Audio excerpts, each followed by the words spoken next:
여러분에게 감당하기 힘든 슬픈 일이 닥친다면 여러분을 위해서 진심으로 같이 위로해주고 슬퍼해줄 수 있는 분이 여러분은 있습니까?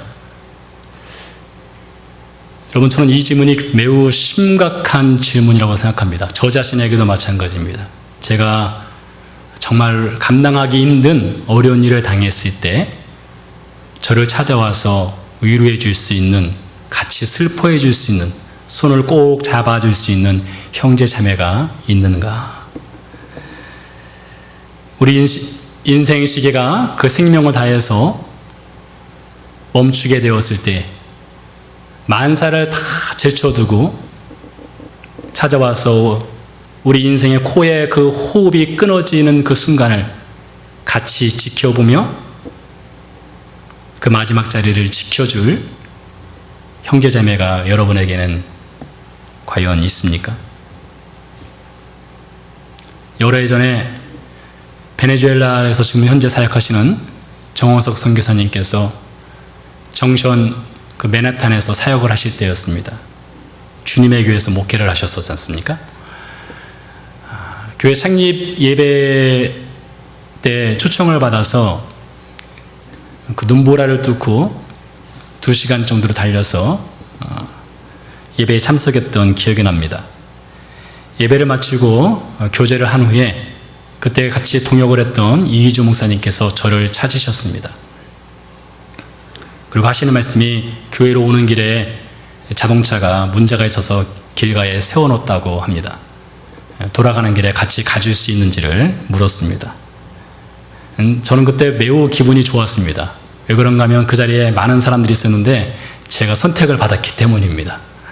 그래서 같이 목사님과 함께 그 차가 있는 곳에 가서 차 상태를 살피고, 다행히도 시동이 걸려서 제가 앞서고 이희주 목사님께서 뒤서서 이렇게 같이 집까지 왔던 기억이 납니다. 그때 이후 저는 가끔 그런 생각을 합니다.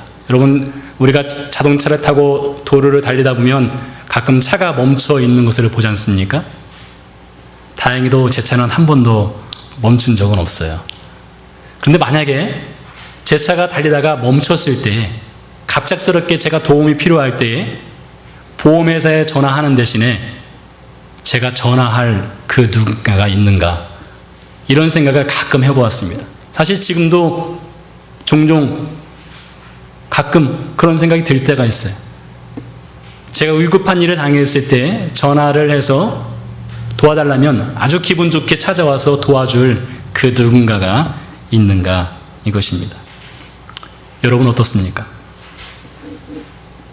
사람 인자 있죠, 한자어에. 사람 인자는 막대기 2개가 이렇게 서로 지탱해 주고 있는 것입니다. 홀로 설 수 없다는 것을 뜻한다고 하지 않습니까? 사람은 부부, 부모와 자녀, 직장 동료, 사업 파트너, 판매자와 소비자, 그리고 교회 목사와 교우들, 이런 관계 속에서 사람들은 살아가게 되어 있습니다. 사람과 사람 사이의 관계라는 것은 마치 건물에 밧줄을 타고 내려와 건물 외벽을 닦는 것과 같습니다. 건물 외벽에 유리창을 닦을 때 그 닦는 사람은 밧줄 하나를 의지해서 유리창을 닦는 것이죠. 그 밧줄은 밥줄이 아니라 생명줄이지 않습니까? 사람과 사람 사이의 관계도 그와 같습니다. 관계가 끊어지면 생명줄이 끊어지는 것과 같습니다. 그렇기 때문에 우리가 이 마태복음 5장 말씀을 통해서 인생을 어떻게 하면 행복하게 살 수 있는가, 이 질문 앞에 우리는 우리의 관계를 잘 살펴볼 필요성이 있습니다. 사람과 사람 사이의 관계가 어떻게 잘 형성되어 있는가, 이것이 우리를 행복하게 하기도 하고 우리를 불행하게 하기도 한다는 것입니다. 최근에 저는 하버드 대학의 신경정신과 의사인 로버트 월딩어 교수가 강연한 것을 들었습니다. 주제는 어떻게 하면 행복하게 살 수 있는가 라는 주제입니다. 이번 마태복음 5장 말씀이 행복과 관련된 것이기 때문에 이런 주제들을 제가 종종 찾아서 시청을 하곤 합니다. 1980년에서 2000년 사이에 태어난 사람들에게 물었습니다. 1980년에서 2000년 사이니까 여기 몇 명 해당되는 사람들이 있습니다. 80년에서 2000년 사이에 태어난 사람들에게 묻기를 어떻게 하면 행복해질 수 있느냐라고 물었더니 80%의 사람들이 이것 있으면, 돈이 있으면 행복하다라고 답을 했습니다. 아마 저한테 그런 질문을 한다면 저 역시 돈을 생각하지 않을 수는 없을 것 같아요. 돈이 좀 있으면 좀 행복해질 수 있지 않을까, 이런 생각을 할 수 있다 생각합니다. 사실 우리는 돈이 있으면 어느 정도 행복해질 수 있다는 것은 잘 알고 경험상 우리가 그것을 고개를 끄덕일 수밖에 없습니다. 그런데 이 하버드 대학에서 75년간에 걸쳐서, 상당히 긴 기간이죠. 75년간에 걸쳐서 724명을 대상으로 연구를 했습니다. 그들의 라이프 스팬을 다 연구한 거예요. 태어나서부터 죽을 때까지. 지금까지도 이 연구가 진행되고 있는데요. 세계에서 가장 오래된 연구 기간이라고 합니다. 724명을 대상으로 인생을 연구를 했습니다. 어떻게 하면 인생을 행복하게 살 수 있는지를 연구한 것입니다. 75년간의 연구를 거쳐서 내려진 결론은 이것이 아니었다는 것이죠. 돈이 아니라는 것입니다. 결론은 사람은 돈이 많다고 해서 행복할 수 있는 것이 아니라 사람을 가장 행복하게 하는 것은 관계랍니다. 관계. 가족과 부부, 이웃과 동료, 그리고 교우들 사이에 관계가 얼마나 잘 형성되어 있는가, 이것이 우리를 행복하게 하기도 하고 불행하게 하기도 한다는 것입니다. 많은 사람을 만난다고 해서 행복한 것이 아니라 거기 또 질이 있답니다. 관계의 질. 예를 들면 그런 것입니다. 제가 서두에 질문한 것처럼 우리가 어려운 일을 당했을 때, 불행한 일을 당했을 때, 위급할 때에 찾아와서 위로해주고 격려해주고 함께 해줄 수 있는 그 관계의 질, 그런 사람이 있을 때에 사람은 행복하다는 것입니다. 관계가 좋아지면 건강해질 수 있답니다. 관계가 좋아지면 머리를 보호한답니다. 그래서 관계가 좋은 사람들은 오랫동안 그 기억력이 감퇴하지 않는답니다. 반대로 관계가 좋지 않으면 기억력이 급속도로 감퇴해진답니다.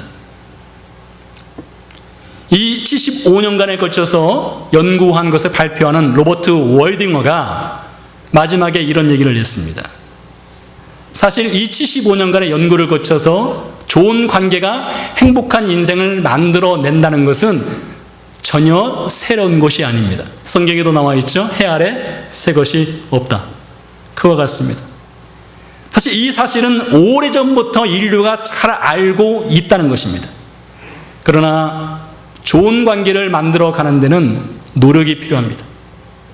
때로는 절망하기도 하고 실망하기도 하고 상처를 주고 상처를 받기도 합니다.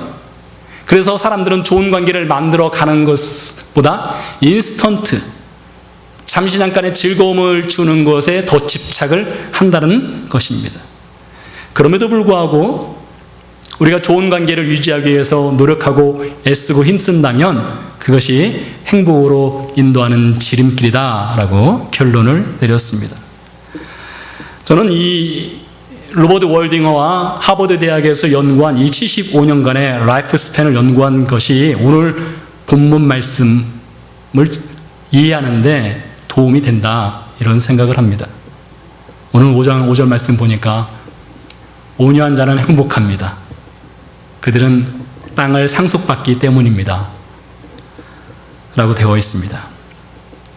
여러분, 이 땅에 대해서는 참 우리 대한민국, 우리 한국에 살고 있는 사람들은 이 땅에 대해서는 참 한도 많고 이 땅을 얼마나 사랑합니까?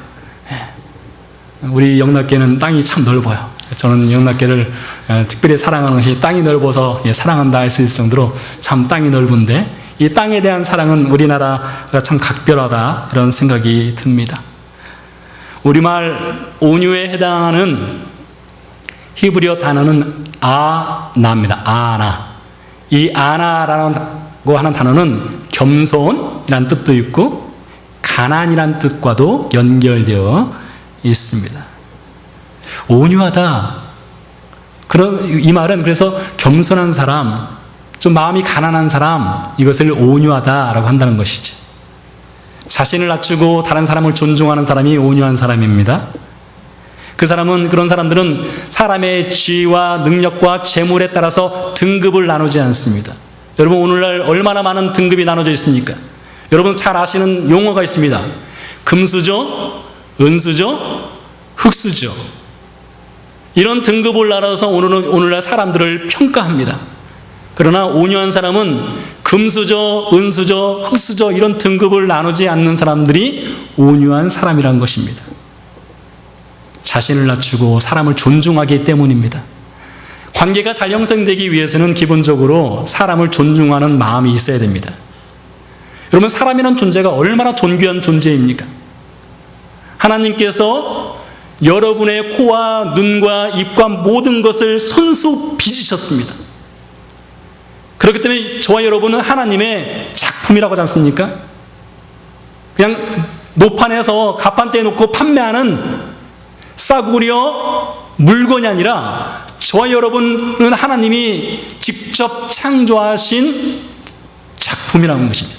Made in God, 하나님의 작품이라는 것입니다. 그렇기 때문에 서로를 향한 존중함이 반드시 있어야 된다는 것이죠. 온유한 사람은 그렇게 살아간다는 것입니다. 이 온유함이라는 것은 관계 속에서만 온유함이란 말이 나올 수 있습니다. 무인대에 홀로 살고 있는 사람한테 온유하다 말할 필요가 없어요. 왜요? 그는 관계가 형성되어 있지 않기 때문입니다. 둘 이상의 사람들이 모였을 때에 온유함이 있느냐 없느냐가 결정이 되는 것입니다. 가족 속에서, 직장 속에서, 모임 속에서, 교회 속에서 온유함의 정도가 드러나게 된다는 것입니다. 자, 우리가 5장 3절 말씀을 살펴봤습니다. 심령이 가난한 자, 즉 하나님을 의지하는 사람은 행복하나니 천국이 그들의 것이다 라는 말씀이었습니다.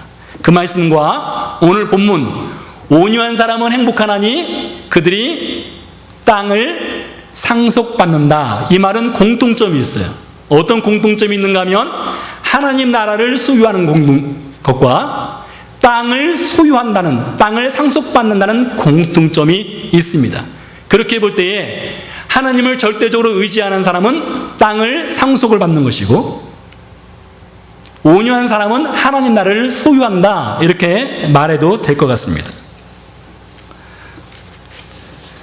하나님 나라를 상속한다, 이 말은, 즉 땅을 상속한다, 이 말은 관계 속에서만 가능한 것입니다. 여러분, 상속이란 말 잘 아시죠?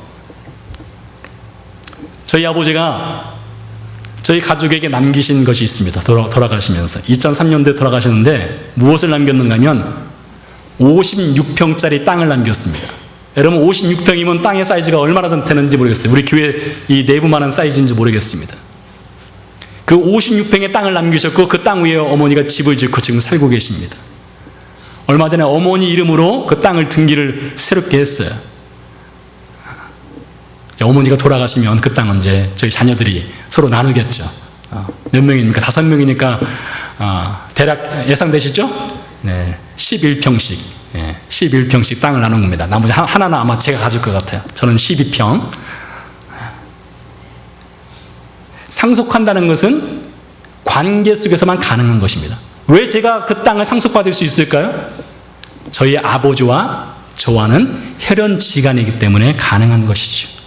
그런 것처럼 우리가 하나님 나라를 상속한다고 할 때에 이 상속이라는 것은 하나님과 우리 사이의 관계가 형성되어야만 가능한 것입니다. 요한복음 1장 12절에 이렇게 말하고 있습니다. 영접하는 자, 곧 그 이름을 믿는 자들에게는 무엇이 된다고요? 하나님의 자녀가 되는 권세를 주셨다 했습니다. 이게 얼마나 놀라운 말씀이에요. 여러분이 예수 그리스도를 영접하면 하나님의 자녀가 되고, 하나님의 자녀가 된다는 것은 하나님은 우리의 아버지가 되고 여러분은 그분의 자녀가 되므로 하나님의 땅을, 하나님의 나라를 여러분에게 상속시켜 준다는 것입니다. 그런 관계, 하나님과 자녀된 관계에서만 이 상속이 가능하다는 것입니다. 성경시대 당시에는 유대인들이 땅을 얼마나 소중히 여겼나 몰라요. 여러분, 나봇이라는 사람이 있지 않습니까? 아합 왕에 의해서 죽임당한 사람입니다. 나봇이 뭐 때문에 죽었느냐? 자신의 조상의 땅을 팔지 않겠다고 버티다가 죽은 사람이에요. 아합이 나봇의 땅보다 훨씬 더 좋은 땅을 주겠다고 했습니다.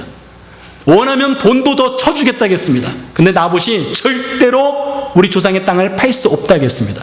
그만큼 이 성경시대 당시에 이스라엘 사람들한테는 이 땅이라는 것은 매우 소중한 것이었습니다. 땅이라고 하는 것은 대를 이어서 물려주는 것이었습니다. 할아버지, 아버지, 아들, 손자, 땅은 대를 이어서 물림을 받았습니다. 혹 정말로 생활이 힘들어서 땅을 다른 사람한테 팔아야 되는 경우가 발생할 수 있습니다. 그러면 성경의 법은 어떻게 하느냐? 그 땅을 팔았다 할지라도 50년 뒤에는 돌려받을 수 있는 권리가 있었습니다. 물론 돈 지불하지 않은 것은 다시 더 지불하고요. 그만큼 땅이라고 하는 것은 대를 이어서 반드시 상속돼야 될 중요한 것이었습니다. 자, 그런데 레위기서 25장 23절 말씀 보니까 하나님이 이렇게 말씀하셨습니다. 토지를 영구히 팔지 말 것은 토지는 다 내 것임이라. 너희는 거류민이요 동거하는 자로서 나와 함께 있느니라. 이렇게 말씀하셨습니다. 그러니까 여러분, 땅의 실제적인 주인이 누구냐? 하나님이란 것입니다. 유대인들이 땅을 할아버지에서 아버지, 아들에게 물려주지만 그 땅의 실제 소유주는 하나님이시라는 것이죠. 이것은 단순히 땅을 말하는 것이 아닙니다. 우리 인생의 주인이 누구라고 말하는 것이냐? 바로 하나님이란 것을 가르쳐 주는 것입니다.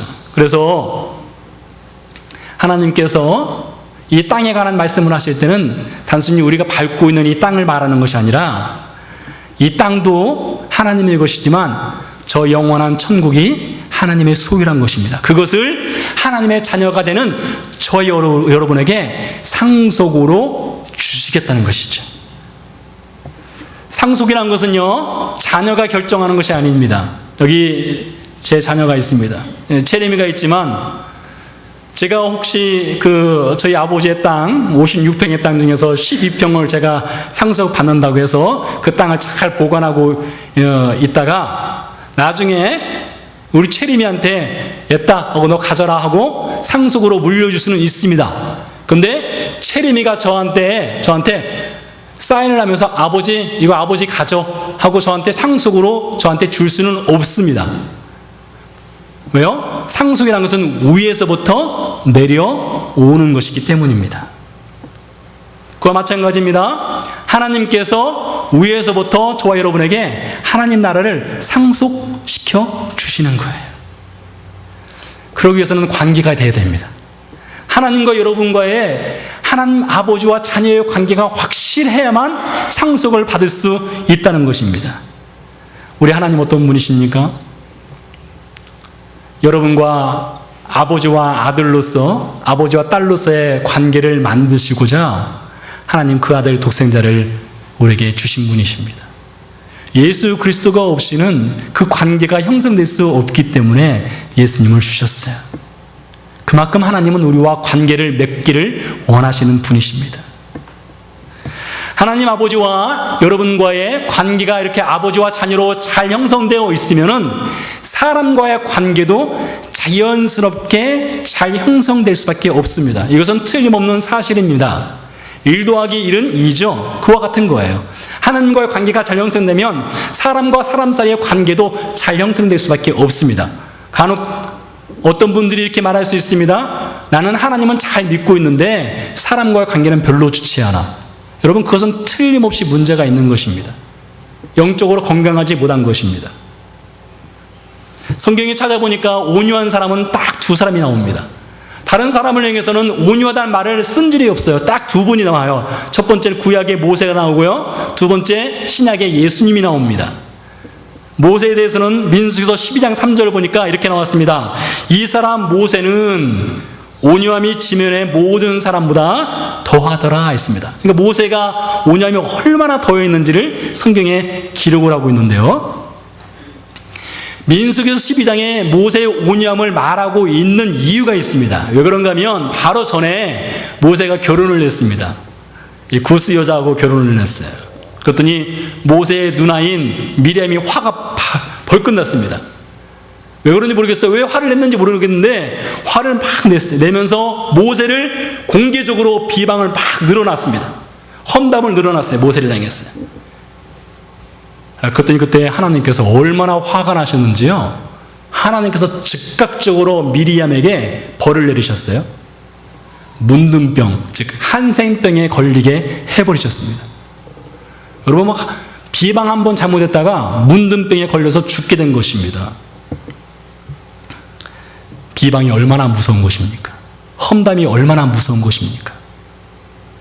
한센병에 걸릴 정도니까요. 제가 최근에 영화 한 편, 영화 한 편 중에서 일부 스크린샷을 제가 읽은 일이 있습니다. 그것을 좀 소개하려고 합니다. 영화 제목은 의심이라는 것입니다. 영어로 doubt라고 하죠. 이 영화 중에 나온 대사 내용입니다.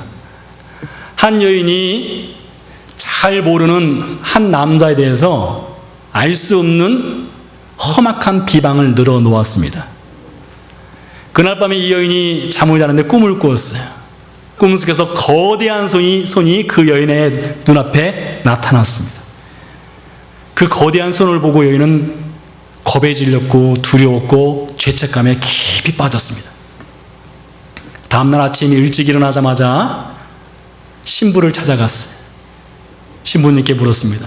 제가 어젯밤 꿈을 꾸었는데 거대한 손이 저 앞에 나타났어요. 근데 제가 그 거대한 손을 보고 큰 죄책감을 느꼈습니다. 제가 며칠 전에 제가 잘 모르는 사람을 향해서 험담을 많이 늘어놨는데요. 그로 인한 죄책감이 들었습니다. 남에 대해 험담을 늘어놓는 것이 죄일까요? 라고 물었습니다. 신부가 말합니다. 이 무지하고 타락한 여인이요, 남을 헐뜯는 것은 죄요. 아주 단호하게 여인을 꾸짖었습니다. 여인이 그 자리에서 고해성사라고 하죠. 자신의 죄를 고백하고 용서를 구했습니다. 이제 제가 용서를 구했으니 용서받은 것이죠? 신부가 말했습니다. 아니요, 그것만 가지고는 부족합니다. 집에 가서 베개와 칼을 가지고 옥상으로 올라가시오. 그리고 칼로 베개를 찌르시오. 그런 다음에 다시 나에게 오시오. 여인이 신부가 시키는 대로 베개와 칼을 가지고 옥상에 올라갔습니다. 그리고 베개를 칼로 찔렀습니다. 신부에게로 돌아왔습니다. 신부님이 시킨 대로 다 했습니다.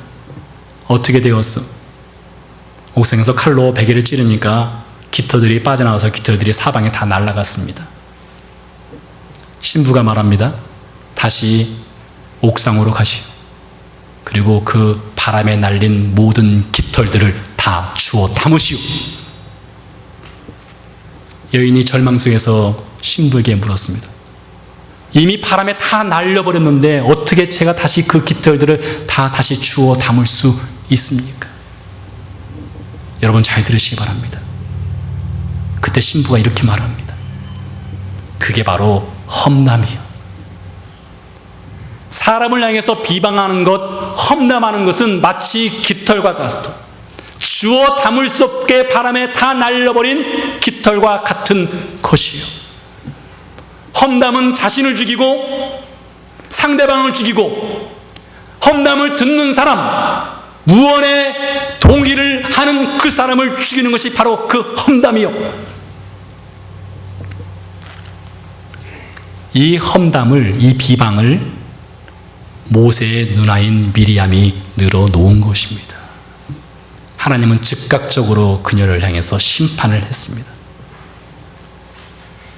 여러분 어떻습니까? 저는 이 깃털이란 말에 제 자신이 사실 자유롭지 못합니다. 이 험담의 깃털과 비방의 깃털에 제 자신 스스로가 얼마나 자유롭지 못한가를 제 자신이 잘 알고 있습니다. 제가 날려버린 그 깃털은 지금 사방에 깔려 있습니다. 제가 날린 그 비방의 깃털도 마찬가지입니다. 여러분 행복하기 원하십니까? 그렇다면 그 깃털을 날려서는 안 됩니다. 온유함을 소망한다는 것은 하나님 나라를 상속받고 하나님 나라 그 땅을 받는다는 것은 온유함으로 상대방을 향해서 그 누군가를 향해서 절대로 비방이나 험담을 늘어놓지 않는 것입니다. 이것은 관계를 깨는 겁니다. 험담의 깃털을 날리는 것, 관계를 완전히 무너뜨리는 것입니다. 성경은 말합니다. 한 우물에서 단물과 쓴물이 같이 나올 수 없다. 여러분, 당연한 말 아니겠습니까? 그러니 그리스도인의 입에서 하나님을 향해서 찬양하는 것과 형제를 향해서 저주하는 것이 동시에 나올 수 있느냐라고 야고보 사도가 묻습니다. 여러분, 절대로 그럴 수 없는 거 아니겠습니까?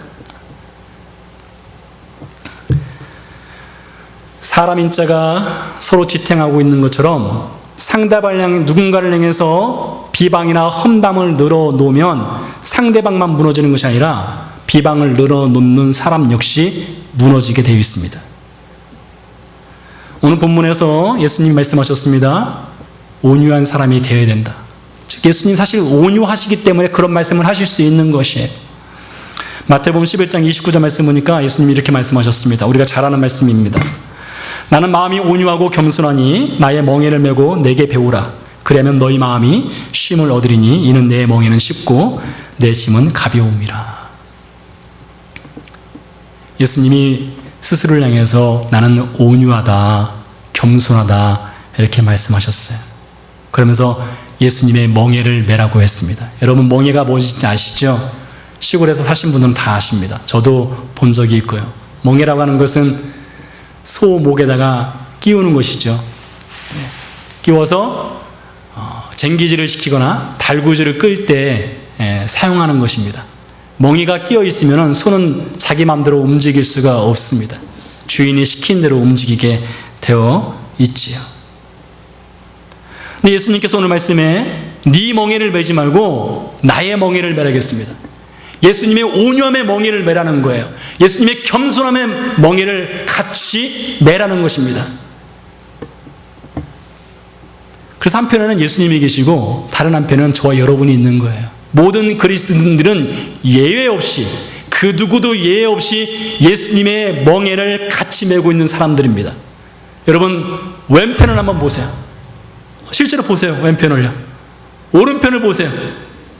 누가 있습니까? 옆에 남편이 있고 옆에 성도들이 있죠. 그러나 사실 옆에 남편이 있고 아내가 있고 성도가 있지만 그 사이에 누가 있는가 하면 예수님이 계신 거예요. 그 예수님과 여러분과 저는 함께 멍에를 메고 있는 것입니다. 그 멍에는 온유함의 멍에예요. 겸손함의 멍에입니다. 그래서 옆을 보면은 사람이 보기 전에 예수님이 보이는 거예요. 오른편을 보도 마찬가지입니다. 그렇기 때문에 그 사람을 향해서 누군가를 향해서 비방하거나 험담하기 전에 예수님의 얼굴이 바로 옆에 보이기 때문에 우리는 온유해져야 되는 거예요. 사람은요, 그냥 내버려두면은 자풀과 같아요. 제가 어제 교회 잔디를 깎았습니다. 사실은 제가 계획상은 오늘 오후에 깎고 싶었거든요. 근데 도저히 참아 볼 수가 없을 정도로 잔디가 자랐습니다. 자풀이 자랐어요, 사실이요. 이 자풀이 그냥 자라면 그냥 볼만한데 올해는 잔디가 곳곳에 다 죽었습니다. 곳곳에 죽어서 마치 머리가 한 곳에 그 군데군데 빠져 있는 것처럼 죽고 한쪽은 자풀이 높이 자라서 너무나 보기가 민망할 정도였습니다. 그래서 어제 시간을 내서 교회 풀을 다 깎았습니다. 깎고 나니까 참 기분도 좋고 이제 시원하더라고요. 이 누군가를 험담하고 누군가를 향해서 비방하는 것은 이 자풀과 같아요. 여러분, 초등학교에서 이 대학까지 공부하면서 학교 과목 중에 험담 잘하기, 비방 잘 늘어놓기, 여러분 그런 과목 수강하신 적 있으세요? 아마 아무도 없을 거예요. 어릴 때 아이가 태어나면 누구를 향해서 헐뜯을 때는 이렇게 A, B, C 를 헐뜯어야 상대방한테 깊은 상처를 줄 수 있단다 하면서 아이들에게 가르치는 부모님 계십니까? 절대로 우리 그렇지 않습니다. 그런데 그건 내버려둬도 알아서 잘 배워요. 저도 잘 배웠고요. 여러분도 잘 배웠습니다. 다른 것은 B, C 맞을지 몰라도 비방하고 헐뜯는 데 있어서는 우리는 그냥 내버려두면 A+는 저리 가랍니다. 슈퍼 울트라 A+ 받습니다. 그렇기 때문에 우리 인생은 이렇게 타락하기가 쉽기 때문에 예수님과 함께 멍에를 매야만 하는 거예요. 예수님과 함께 멍에를 매고 예수님의 온유함과 겸손함을 배워야 한다는 것입니다. 그래야 관계가 회복됩니다.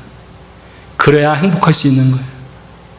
그래야 우리가 슬프고 어려울 때에 찾아올 수 있는 사람이 있는 것입니다.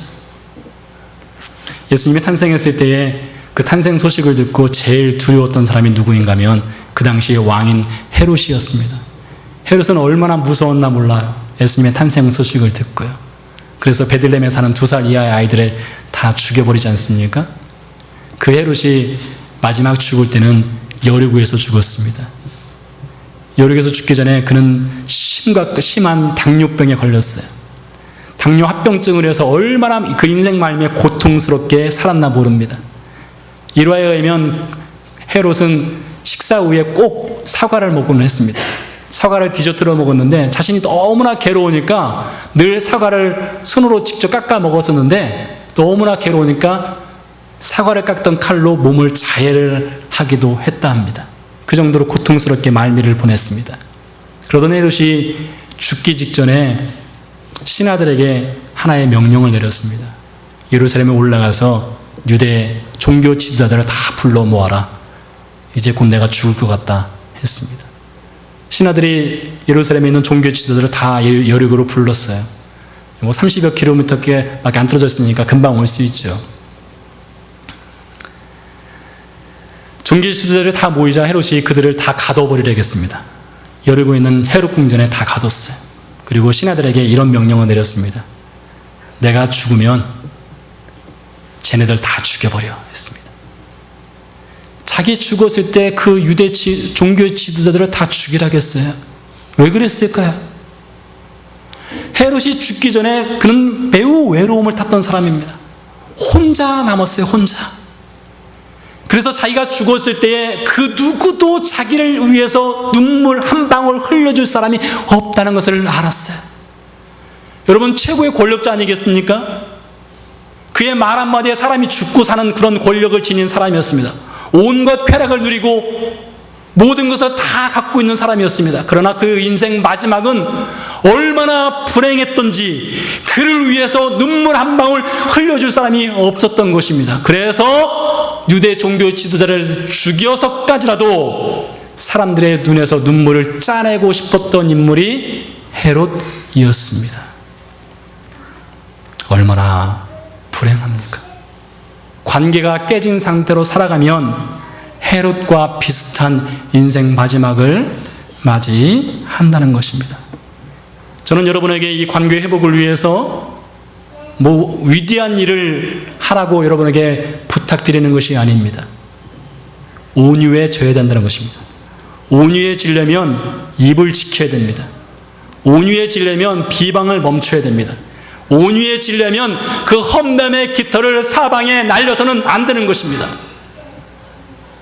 온유해지려면 상대방을 존중할 줄 알아야 됩니다. 상대방의 가치를 등급을 매겨서는 안 되는 것입니다. 고기는 등급은 있지만 사람은 등급이 없습니다. 온유해지려면 예수님과 함께 겸손과 온유의 멍에를 같이 메고 있어야만 합니다. 좌측을 봐도 예수님이 먼저 보이고 오른쪽을 봐도 예수님이 먼저 보이고 앞을 봐도 예수님이 먼저 보이고 뒤를 봐도 예수님이 먼저 보이기 때문에 누구를 향해서 비방할 수가 없습니다. 그것이 행복으로 나가는 지름길입니다. 기도하시겠습니다.